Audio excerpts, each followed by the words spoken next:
A esta hora, el encuentro que esperabas. Encuentro con la ciencia con Modesto Montoya.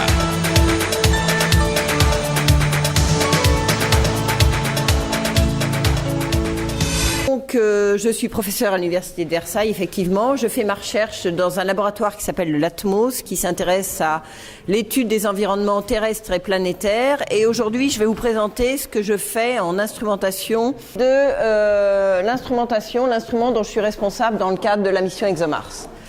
Donc, je vais vous faire un peu d'historique. Pourquoi on va sur Mars et qu'est-ce qu'on va y faire dans le cadre de cette mission. Donc voilà, aujourd'hui, ça c'est la Terre, on a un bar, on a 15 degrés de moyenne à peu près en température, et Mars à peu près 2 fois plus petite en diamètre, avec une pression qui est seulement de 6% de la pression terrestre, et une température moyenne plus froide, on est plus loin du Soleil, l'atmosphère est ténue, donc la planète est plus froide.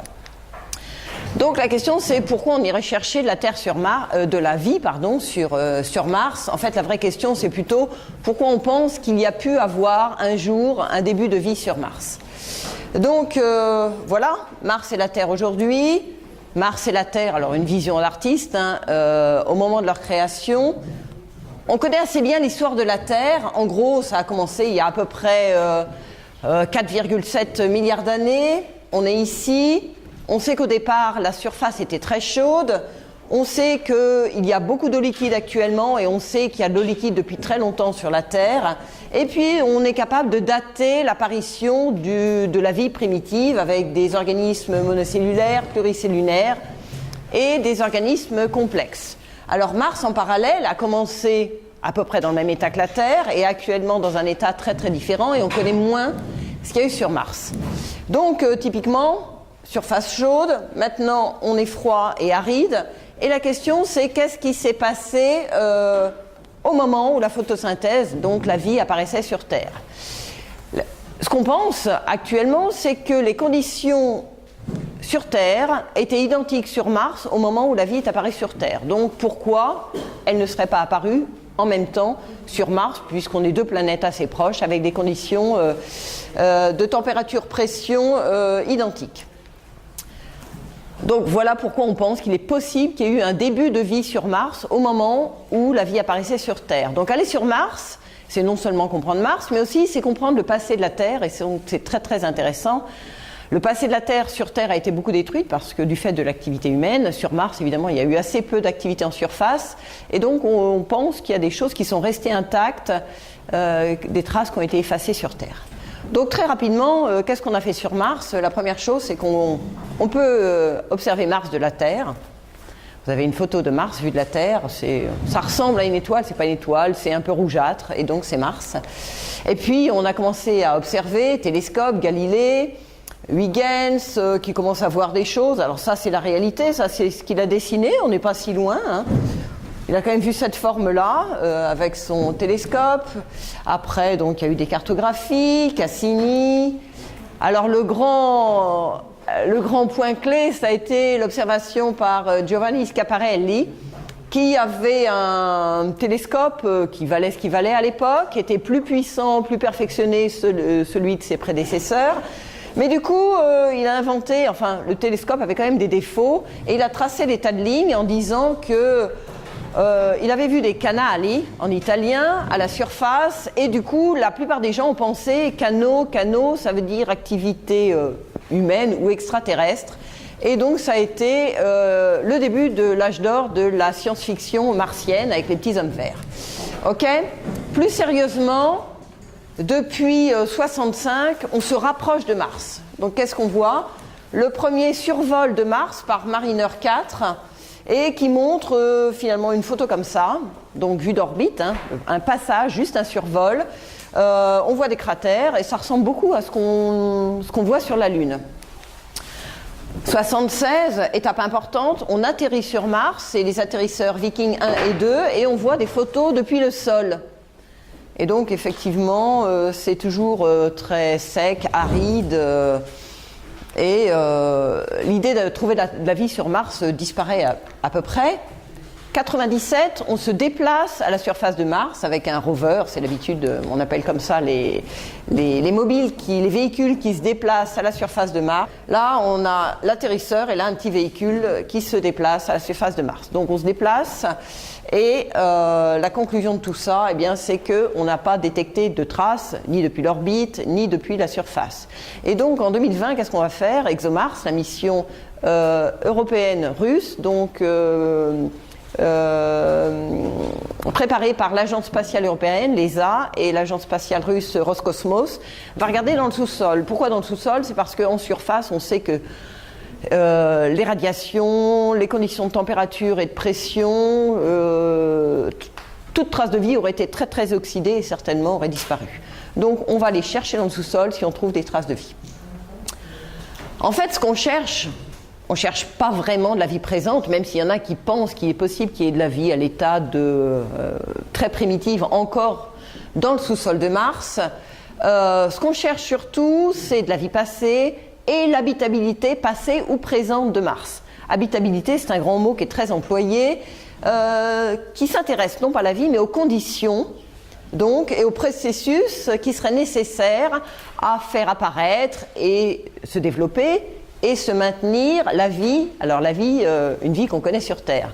Alors vous allez me dire, comme moi aussi je le pense, pourquoi on va chercher sur Mars ou ailleurs une vie qu'on connaît sur Terre? Pour Mars et la Terre, ça se justifie parce que Mars et la Terre sont deux planètes quand même très très proches, dans le même système solaire, qui ont été bombardées par les mêmes astéroïdes, les mêmes comètes, et le processus de formation a été très très proche. Donc on a de la vie carbonée sur Terre, on pense que sur Mars, il y a toutes les chances qu'on ait de la vie carbonée aussi de la même façon. Donc typiquement, pour avoir de la vie, on cherche de l'eau, de l'énergie et des molécules organiques. Donc l'eau, alors c'est très important, sur Mars, eh bien, on dit que c'est sec et aride, mais il y a encore de l'eau sur Mars. Il y a de l'eau au pôle, on a des calottes polaires qui contiennent de l'eau. Les radars à pénétration en orbite ont montré qu'il y a des épaisseurs de 2 à 3 km de glace d'eau sur les calottes polaires, donc il y a de l'eau sur Mars. Et puis il y a quelques petits nuages, alors très très peu, l'atmosphère est très ténue, mais il y a quand même quelques petits nuages. Ce qu'on sait par contre, donc il y a encore un peu d'eau sur Mars, mais ce qu'on sait c'est qu'il y en a eu énormément. Et on a des preuves morphologiques. On a des anciens réseaux de vallées, enfin de réseaux de... On voit des fleuves avec des affluents. C'est très très proche de ce qu'on s'attend sur Terre et je pense que c'est assez indiscutable que c'est de l'eau. Et puis quand on regarde encore plus, on a des preuves de canaux avec des impacts de cratères qui montrent ceci, montrent que le cratère, enfin la météorite qui est tombée, la forme des éjectats ici montre que c'était un milieu qui contenait de l'eau. Donc vous voyez pourquoi on fait ça. Pourquoi on est capable de dire ça? C'est parce qu'on a depuis l'orbite des caméras qui sont capables de nous donner des photos extraordinaires de la surface de Mars avec une précision impressionnante. Donc on a des preuves morphologiques. Si on cherche encore plus, c'est peut-être quelque chose que vous avez vu. Eh bien, ça a été obtenu par le rover Curiosity, donc depuis la surface. Vous voyez l'échelle, on parle de centimètres. Eh bien, si on regarde ça, on voit ce petit caillou de 1 cm, il est arrondi, ça veut dire qu'il a été érodé par de l'eau. Et donc, ça veut dire que dans cette zone-là, on a eu un écoulement d'eau suffisamment long pour que on voit des petits galets arrondis. Alors on voit la même chose sur Terre, hein. Ça c'est Mars, ça c'est la Terre, où on voit le même genre de structure, et donc ça laisse supposer qu'on a vraiment eu de l'activité aqueuse importante. D'un point de vue minéralogique, on est capable, depuis l'orbite, de faire de la minéralogie, c'est-à-dire d'analyser, alors c'est vraiment la très très fine surface, et on sait que là, dans tous ces points, on a détecté des argiles qui se forment au contact de l'eau sur la durée. Donc on a une preuve minéralogique qu'il y a eu de l'eau dans la durée sur Mars. Alors maintenant, si on cherche des traces de vie, qu'est-ce qu'on fait? Donc on cherche des molécules carbone, hydrogène, oxygène, azote, parce qu'on cherche les mêmes molécules organiques que sur Terre. Donc le problème, c'est que ces molécules organiques, comme le méthane, elles peuvent être produites d'activités qui proviennent de la vie. Donc on parle de biomolécules, mais ça peut être aussi le produit d'un processus complètement minéralogique. Donc trouver du méthane sur Mars, il y a un gros débat en ce moment sur le méthane sur Mars, ça ne prouverait pas qu'il y ait de la vie sur Mars, ça prouverait juste qu'il y a des processus qui ont pu produire du méthane.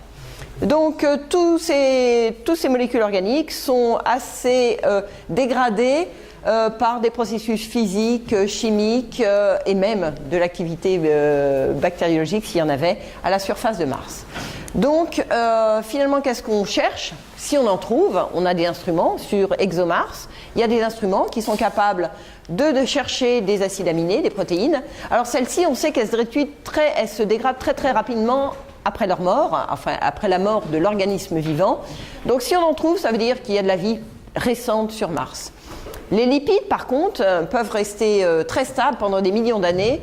Donc en trouver, c'est prouver qu'il y a eu de la vie un jour sur Mars. Ça ne prouve pas du tout qu'il y ait de la vie actuellement sur Mars. Et puis, le fin du fin, c'est faire une AS chirale. Bon, c'est un peu compliqué, je ne vais pas discuter de ça tout de suite, mais il y a des molécules, il faut les mains, qu'on peut imaginer quand on les produit en labo, on a 50% de main droite, 50% de main gauche. Alors pourquoi on dit ça? Elles ne se superposent pas l'une sur l'autre, mais elles sont symétriques. Okay?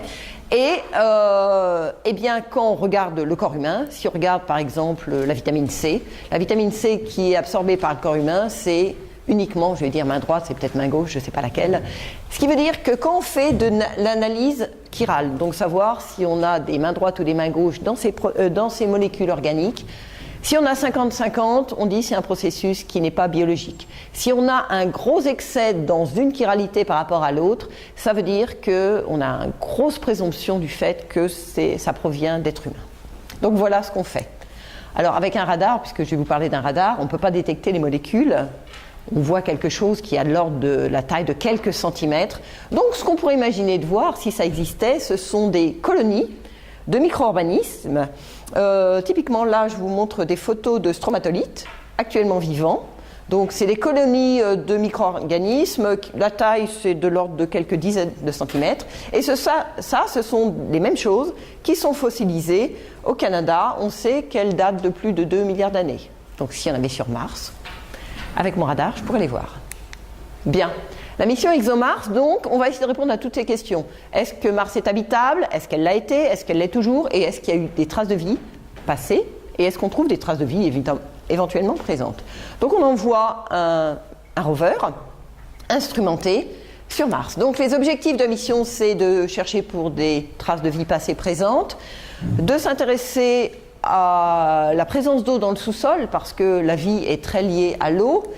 Et les objectifs technologiques, c'est d'avoir un rover qui va se déplacer. Alors, vous allez me dire, mais on fait ça depuis longtemps. Oui, la NASA fait ça depuis longtemps. L'Europe et la Russie n'ont jamais fait ça.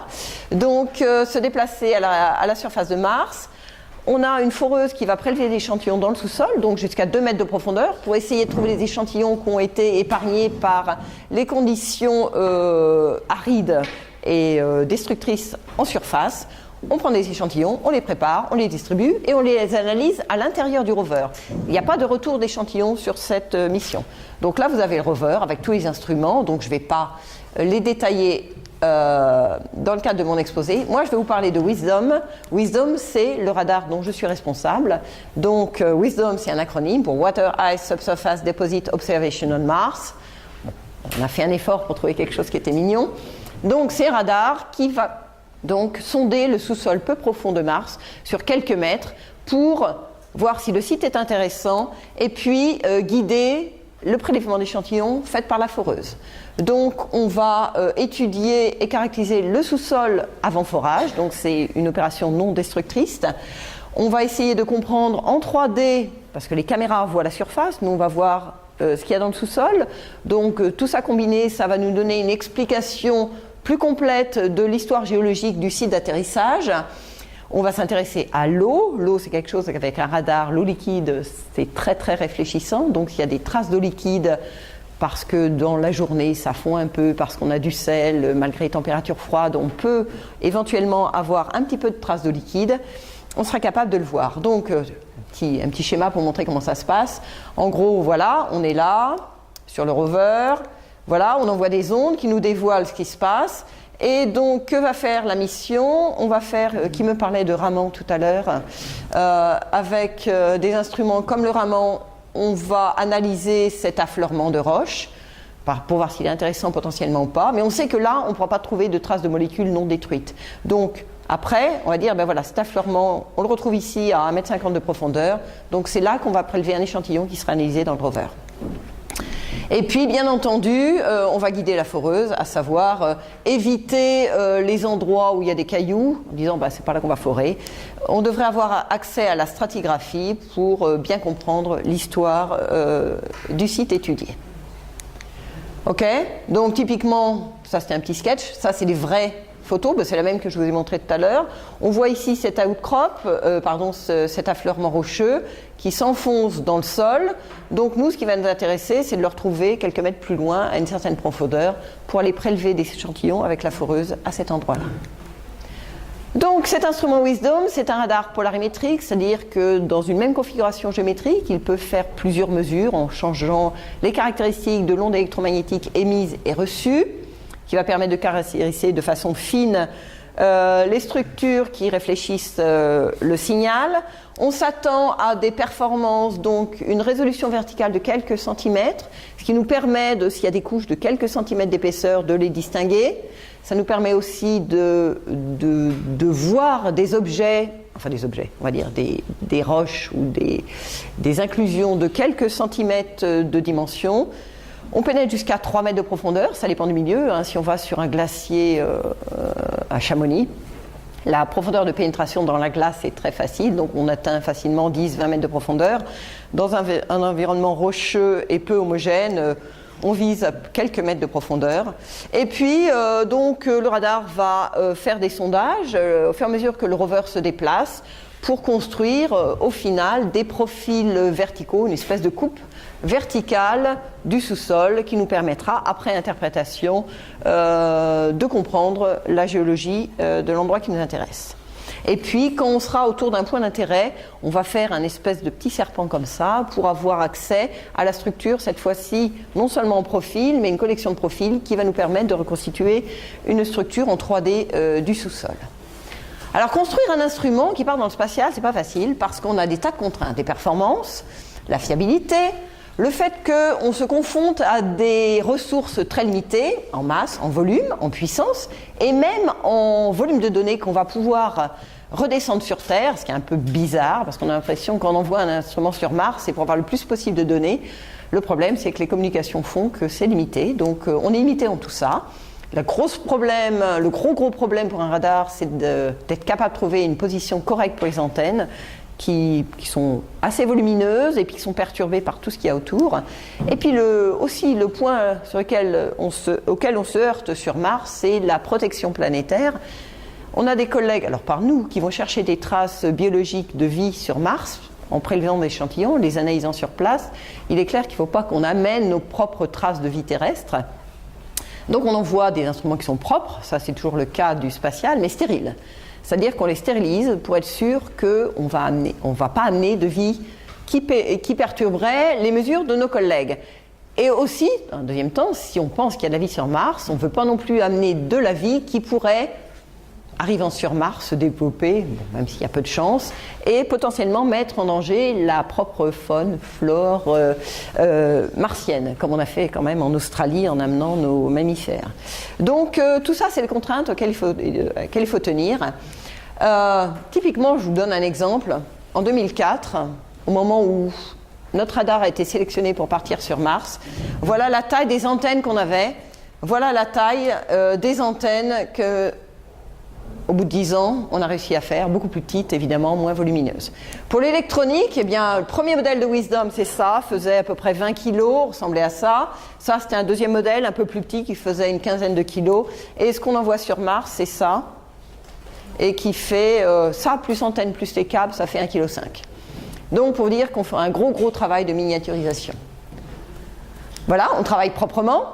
Donc on travaille avec des gants, des machins, voilà. Là on intègre notre modèle de vol. Le modèle de vol a été livré pour être intégré sur le véhicule actuellement. On doit partir dans un an, à l'été 2020 pour Mars. Et on trouve des places. Donc l'électronique à l'intérieur du corps du rover, Les antennes à l'extérieur, on les voit un petit peu parce que il faut bien qu'elles soient à l'extérieur, là pour le coup, pour voir le sous-sol. Et donc ça c'est un gros travail de trouver la meilleure place pour nos instruments. Donc l'électronique est à l'intérieur, c'est chauffé, les antennes sont à l'extérieur et elles voient des variations de température de à peu près une centaine de degrés entre la nuit et le jour, une excursion thermique importante. Et donc pour être sûr que notre instrument va survivre, eh bien on fait des tests dits environnementaux. Donc là vous voyez les antennes, choc. Alors on ne tape pas sur les antennes directement, mais on les met sur un support, et puis on vient avec un gros truc taper à côté pour simuler des chocs et vérifier qu'elles tiennent bien le choc. La vibration, alors des vibrations et les chocs, c'est quoi ? Au décollage, à l'atterrissage, il y a quand même des grosses vibrations, des gros chocs, et donc on vérifie que ça va tenir. On fait ça pour l'électronique, on fait ça pour les antennes, on fait ça pour les câbles. Et puis ça, c'est le pire du pire, c'est le vide thermique. Qu'est-ce qu'on fait ? On met notre instrument là-dedans, on met une ambiance de vide qui correspond à ce qu'on va voir pendant la croisière, les 9 mois de croisière, un vide qui correspond au vide interplanétaire. Et puis, on fait des cyclages thermiques, c'est-à-dire chaud, froid. Nous, on a fait entre moins 60 et plus 60, et on fait ça pendant pas mal de cycles pour vérifier que tout tient. C'est-à-dire qu'on fait tout pour tout casser. Et nous, on a eu un gros problème, c'est qu'en vide thermique, il y a une des soudures des composants qui a cassé. Il a fallu réparer, c'était très compliqué. Mais disons que c'est des choses qu'on fait pour être sûr qu'à la fin, ça marche. Alors le vide thermique, après, on vérifie que ça marche aussi sur Mars. Donc on met une atmosphère martienne, avec surtout du CO2 et les 6%, enfin les 0,06 bars d'atmosphère martienne. Et on fait le même cyclage. Le gros problème, c'est que la chaleur sur Terre se dissipe beaucoup grâce à l'air. Et dans le vide, ça se dissipe beaucoup moins. Alors qu'est-ce qu'on fait ? On fait aussi des tests sur des environnements naturels. Donc dans le désert d'Atacama au Chili, on y était il n'y a pas si longtemps que ça, dans le sud de la France, pour voir comment se comporterait notre instrument dans des analogues plus ou moins martiens. Donc on cherche des terrains où il n'y a pas d'eau liquide, beaucoup d'eau liquide. Donc on va sur des déserts ou sur des endroits glacés. Donc voilà typiquement ce qu'on obtient. On voit donc le rover s'est promené comme ça, on a sondé comme ça, on construit une image et on voit ici des stratifications très fines. Ici on sait interpréter parce qu'on a l'habitude, c'est une zone non homogène, et ici on a un gros caillou qu'on veut éviter. Donc nous on irait sonder par exemple ici. Détection par exemple dans le désert d'Atacama, donc on sonde, on détecte une couche ici, on creuse et on vérifie que dessous les 50 cm de poussière, on a bien de la roche et on est content, on vérifie et on valide le concept de l'instrument. Montrer que quand on fait des tas de mesures, on est capable de reconstituer le sous-sol en 3D. On fait aussi des simulations d'opérations. Le rover avec l'instrument est dans le désert d'Atacama. Et nous, les scientifiques, on est en Angleterre, à Harwell, dans le centre de commande, où on fait semblant que notre rover est sur Mars et que nous, on est dans le centre de commande de la mission, et on essaye de prendre des décisions uniquement basées sur les données des instruments qui sont redescendus. Donc c'est très intéressant et on voit que... Donc je pense que j'ai quasiment fini. Donc c'est pour vous dire que voilà, on a deux équipes, une équipe scientifique et une équipe instrumentale, donc surtout l'Atmos, donc ça c'est la France, ça c'est l'Allemagne. L'équipe scientifique est internationale, alors on n'a pas le Pérou, mais on a beaucoup de gens. Voilà, pour terminer. Donc l'instrumentation, c'est peut-être, on a les mains dans le cambouis, mais c'est une opportunité, une chance unique de construire un instrument qui ira sur Mars, de produire, parce qu'on connaît l'instrument, de simuler des données qui sont représentatives des données instrumentales qu'on aura et de les comparer pour une bonne interprétation des données expérimentales qu'on aura au final. Merci beaucoup.